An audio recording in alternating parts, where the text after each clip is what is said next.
And this has profound implications on getting into people's assumptions. I thought I was supposed to lengthen the exhale. You can lengthen your exhale so much that you're dizzy and anxious and over-breathing, and everyone needs to regulate these assumptions. Things aren't universally good. A hammer, you could smash windows or kill someone with a hammer. It's all about how you use it. So all of killing.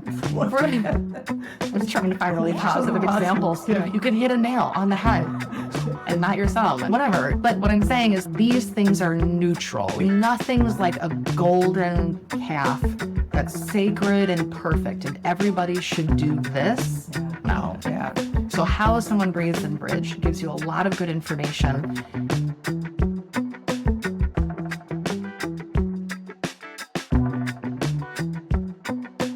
Welcome.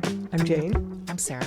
And we're yoga posers. And today we're going to talk about bridge pose, Setu Bandhasana. It's one of the foundational back bends. So we've already talked about cobra pose. That's a really good back bend. These are really foundational poses and they offer so many therapeutic applications. Today we're going to talk about some basic mechanics.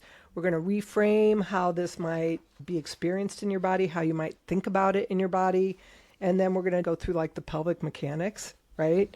So the pelvis obviously being super important for everything. It's really important here and can lead to some of the main concerns and complaints. Cueing really will vary depending on your needs and how you're coming into the pose, your anatomy. So we'll talk about some different kinds of cueing to make people feel more comfortable in this pose. Yeah. Let's start with it. Should we just get into the pose and then go from there? Sure.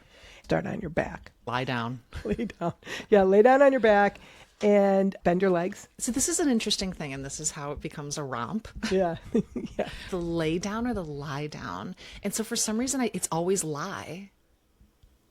It's lie. Even though, and so I remember that because I don't want to say the word lie in a yoga class, which is absurd, but it's lie down.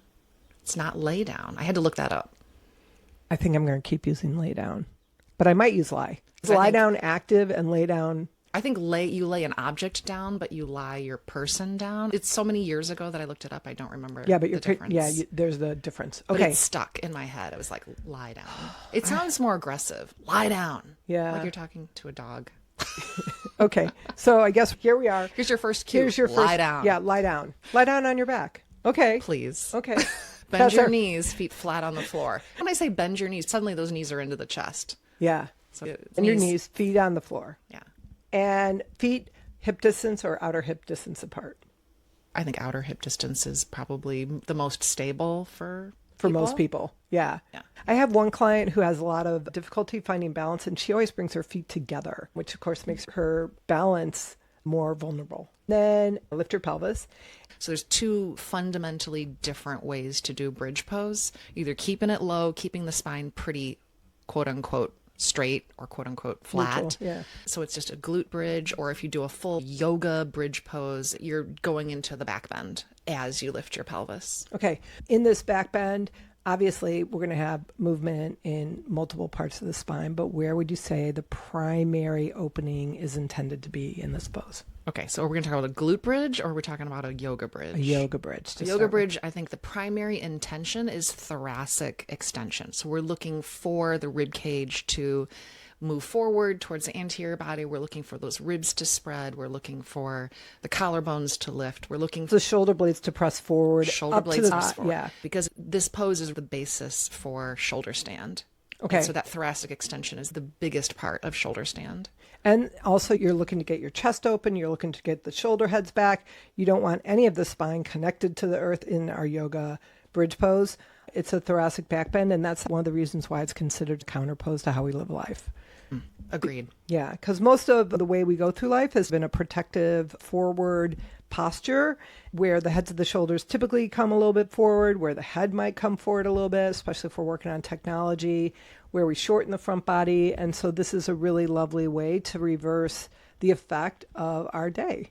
If properly done, because we use our body in those ways that Jane just described. We're using our arms and our pecs are short and tight, shoulders are rounded forward, that most people will not get to the position that Jane had described of shoulders rolling back and chest lifting and open. They're not going to get there because your body only does what's efficient for it to maintain its habitual muscle length, and it won't actually get the benefit of this pose. And instead, that back bend will go all into the low back. Which is the number one complaint. Dun, dun, dun, dun, dun. We need like a sound effect for that. Yeah, because you'll bend into the lumbar spine and it's really crunchy. And when you're lifting up from the back body, you're lengthening the front body. If you're lifting up from the back body, it shortens the back body just by default. Recently, the past decade or so that's going to be recently for my practice, I have been working at doing this pose as an extension of the front body, lengthening the front body. So the way you come up is by reaching the knees away from the navel, reaching the sternum away from the navel as you press into the feet, and that elevates the back body, which is contracting and supporting this extension of the front body. And what I find is it feels really nice, and it typically does not include compression in the back body. It also adjusts where I tell people to put their feet.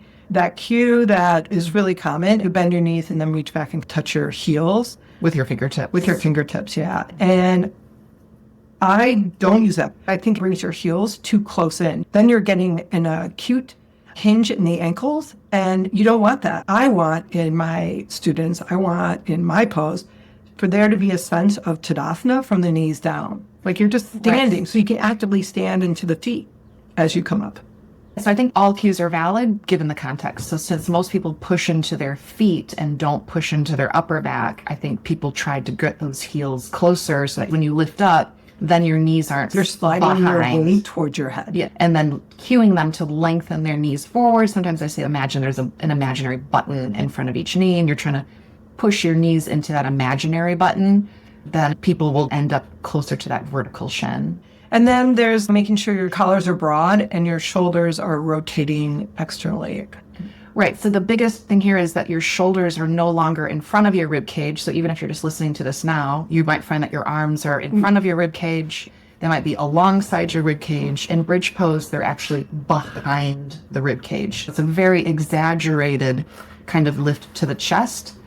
It's a technique to help you then get to neutrally where we want you to end out resting after a good back bend practice is with the arms just hanging alongside the body, no longer rolling internally and shifted forward. But a lot of students come to the practices with their shoulders rotating internally just habitually. So then that can be hard to access. And what do you do with that? If you're saying, okay, step into your feet and lift your hips, and then get your shoulder heads to roll back, and you've got someone for whom that's not really available anymore, so they're probably going to notice that they've got a connection with a vertebra on their mat.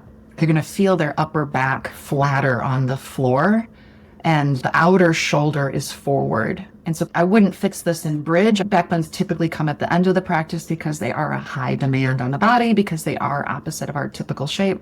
And so you're prepping the shoulders in simpler poses. I like to use a strap behind the back with the hands fairly wide, palms forward, burst the strap out to the sides as you roll the shoulders back. You can do that in pyramid pose. You can do that in Utkatasana. You're finding that action, and you're finding it even in a twist. So say you're doing a high lunge with a twist, that bottom shoulder tends to roll forward. People don't feel it. They're really working on that top shoulder. So you press down into the block or the floor with that bottom hand and roll that bottom shoulder back and try to get your ribs to twist independently of your shoulder girdle. I think that separation of the arms from the rib cage is one of the most essential things that we learn about how to use our shoulders. They're not glued to the rib cage. The shoulder girdle has to be able to move independently, and the shoulder girdle also has to be able to remain stable on the floor as it does in bridge as the rib cage pushes forward. And you were going back on the warm-ups, and I think like Cobra, Sphinx pose. And the one that we referenced in Cobra is that one that Doug Keller, Bulldog. And I use that now almost every class because I think it's so helpful and instructive and allows people to feel the movement in their body that we're trying to access. And if you can't even discover it, it's very hard to make that body-mind connection when your body isn't cooperating. Yeah.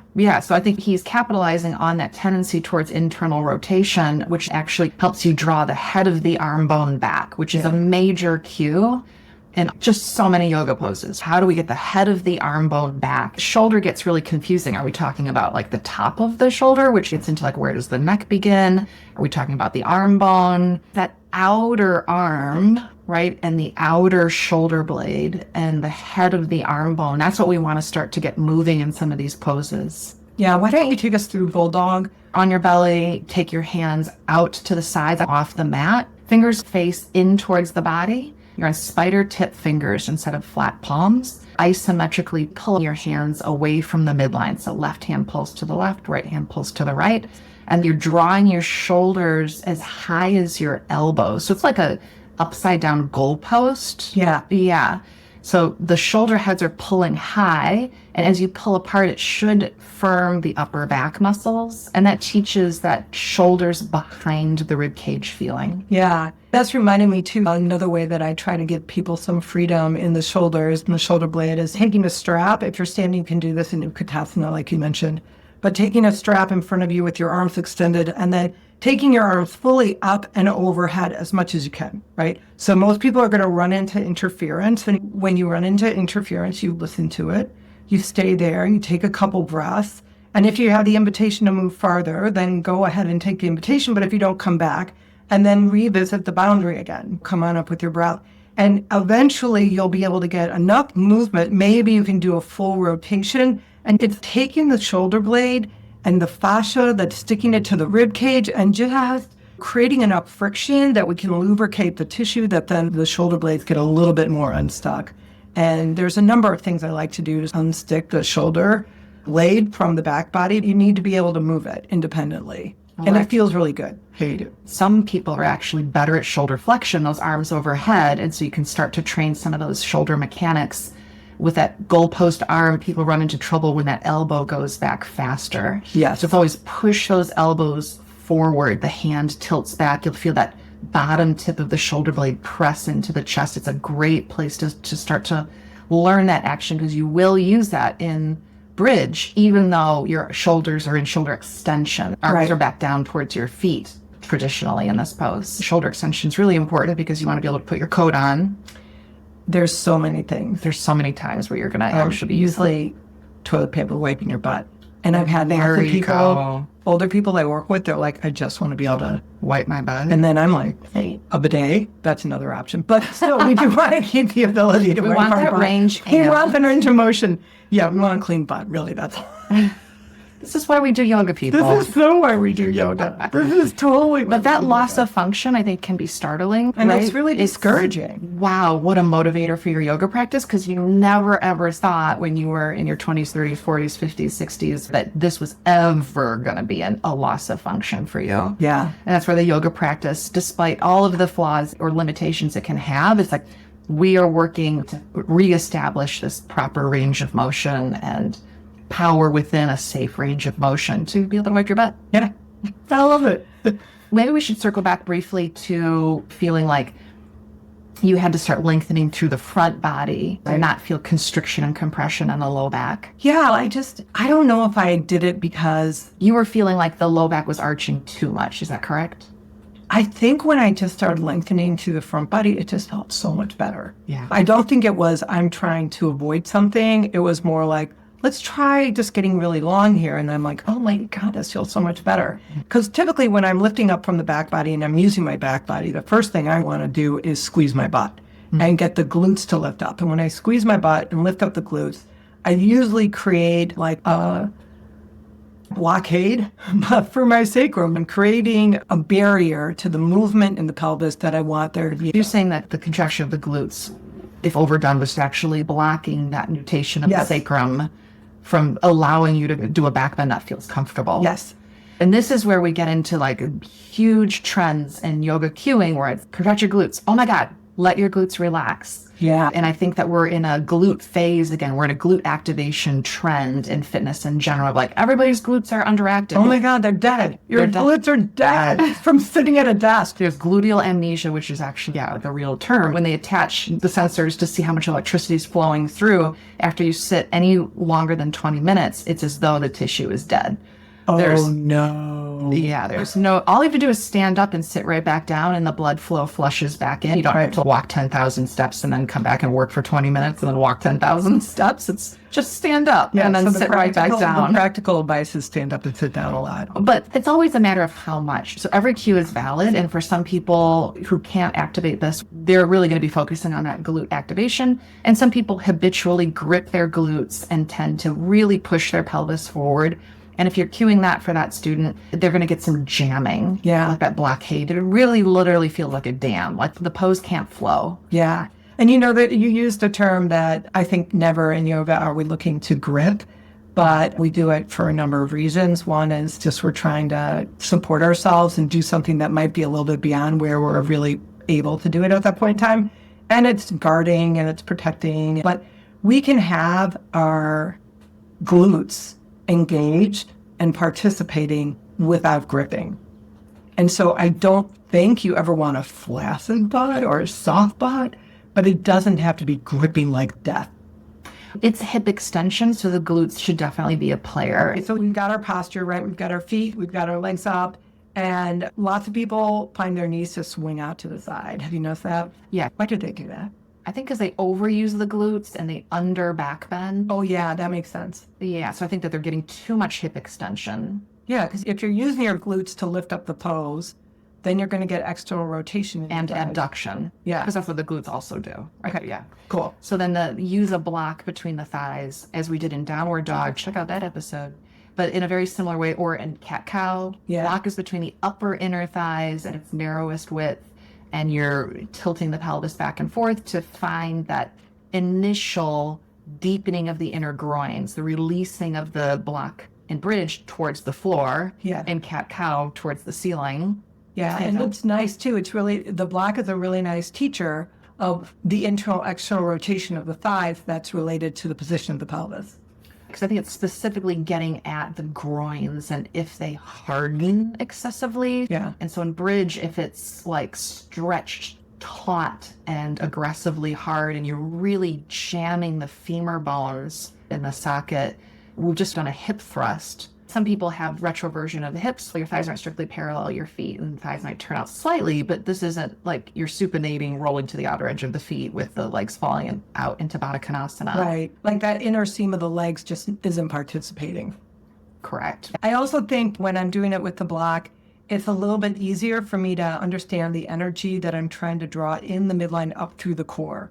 Like somehow just having that tactile feedback, that energy of pulling in. And we know the inner seam of the legs from the arches of feet all the way up connects directly to the pelvic floor, comes into the core, and it's like that's that big line of energy that we're trying to draw up. And so just having the block between us to really bring our attention to activating the inner seam of the legs is really lovely.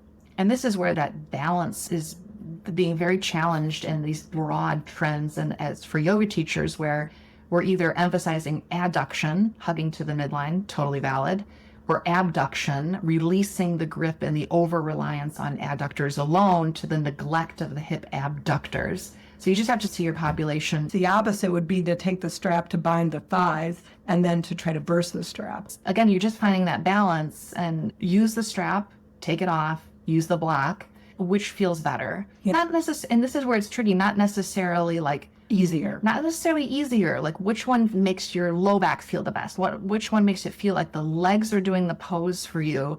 Because when we start to focus on the legs, we want to feel that good work translate to the large muscles of the legs and a relief through the spine. Okay, lots of ways to use the props.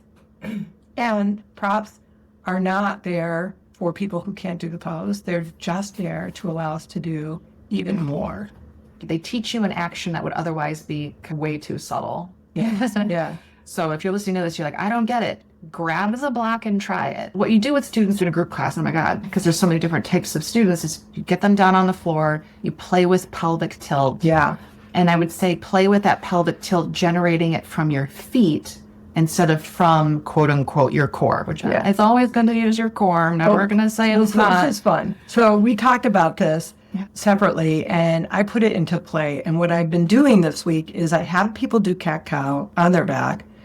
I just call it pelvic tilt, because I Pelvic think tilt. otherwise people start doing the whole shebang with everything. Okay, that's good. They do pelvic tilts the way they normally do. And then I have them do them with their feet. And it's amazing to feel the difference in your body.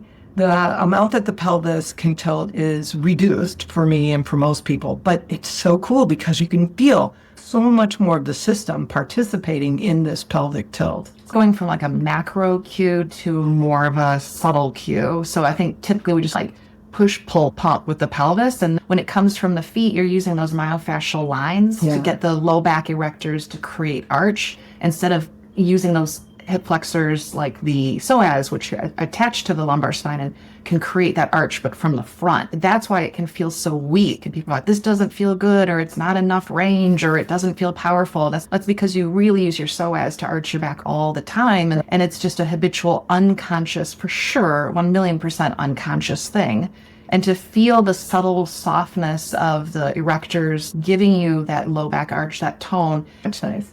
So, so you know how to do the pelvic tilts. And now we're going to take you through it from the feet. So, Sarah, why don't you tell us how you cue it, how you work with it? This is another thing that I learned from Doug Keller, which was a game changer for me. This is where we get into isometric contractions. Your feet aren't literally moving, but if you were to imagine you've walked in some mud and you're going to wipe your feet on the mat, that action of pulling the foot back is an exaggerated feeling of this. So say you're lying on your back, knees bent, feet on the floor, pull back through both heels, and you're going to feel your calves engage, you're going to feel your hamstrings engage, and you're going to feel your low back arch away from the floor. Your pelvis stays down, like a mouse could run under your low back. And then without moving your feet, now isometrically push your feet forward, and that will flatten the back. That's usually a little easier. And then you just push pull with your feet to create this pelvic tilt. If it feels much weaker than, I've been unconsciously using my psoas and iliopsoas to help create this pelvic tilt. And then even more interesting is you do 1 foot at a time. Yeah, and it's really fun to see the... Yeah, for those of you suffering with uneven hamstring length that continually is knocking your sacrum out of place, you can really start to feel that one of those myofascial lines from the sole of the foot up through the hamstring, through the sacrotuberous ligament that covers the sacroiliac joint to the low back, that one of those sides is profoundly weaker. Yeah. So again, therapeutic application, but fun to play with. And just getting to know how your body's working. And I often think that the body works almost a pack of bicyclists where there's someone in the lead and someone drafting. And so when you do it separately, you can see which part of the body's drafting. I love that image. It's such a great metaphor. Yeah. Wow. So the other thing that's been really fun is I've been exploring with the feet to initiate the pelvic tilt is that what I find is my ribs don't splay to the same degree. It's like my core stays integrated when I'm moving the pelvis. So I get this really nice core engagement. And then the other thing that's beautiful about it is you come up and we should, that's because the psoas attaches right to that T12 and can cause that rib splay. When that upper psoas is tight, rib cage leans back, bottom rib splay. So now if you're not using your psoas to arch your back, but instead you're using that posterior chain, now you don't get that rib pop. Cool. Yeah. Very cool. Yeah, it feels good in your body. Just that's where I'm like, oh, that feels so good. And then the other thing that's nice is when you get up into bridge pose, when your pelvis is off the ground, you have your feet to make little micro adjustments in your pelvis. So instead of trying to move your pelvis to find a place where it feels like more freedom, strength, and stability, it's not creating pain, just adjust with your feet to find something that feels just right for you. Okay, now I've done the pelvic tilt. Where should my pelvis be when I lift into bridge? Here's one way to figure it out. Lie down on your back, bend your knees with your feet on the floor. Is your back flat? You might still have an arch in your low back. You can push the feet isometrically forward, reduce the overarching in the back, start with some abdominal contraction so that when you lift into the pose, again, you're not just arching your low back, which you're already good at. And then you can start to drive the back bend into the thoracic spine where you may need it more. Yeah, it serves us well. For some people. But then I would say, like for me, I was always cued to lengthen through the tailbone, zip up the abdominals, and really try to reduce the lumbar arch, and it caused me a tremendous amount of pain. The trend is in yoga lately, over the last 10 years or so, is to be working on restoring that lumbar curve. Then before you lift up in bridge, pull those feet isometrically back, feel that light, soft, easy, supportive tone of the low back, and then lift up. We want those multifidi, those deeper core of the back body in this instance, to be supportive of those lumbar vertebrae, so you don't actually overly tuck the pelvis, overly extend the hips, overly drive with your glutes, and continue to flatten your lumbar and create an enormous amount of discomfort in this pose. Yeah, so I got to tell you, I used this in a vinyasa class. And when I'm working with these more complex or nuanced understandings, I usually take a moment at the beginning of a class and I explain the concept. And then when we move through the sequence, first time we'll explore it, and then we move quickly, and then we work on the way to the back. But when we got there, I cued it as we were talking, and I had someone come up and say, "This pose has never felt good in my body. It felt fantastic." It's like you said, it was a game changer for them. And they had always been trying to pull their heels really close to their buttocks. They felt really jammed up in their low back. And then she was able to be like, "Oh, now I get it. Yeah, Now I get it." it can actually feel good. It's such an empowering feeling of my body's not wrong, my body's not broken. I just never had the right cues to actually feel like bridge is 100% doable.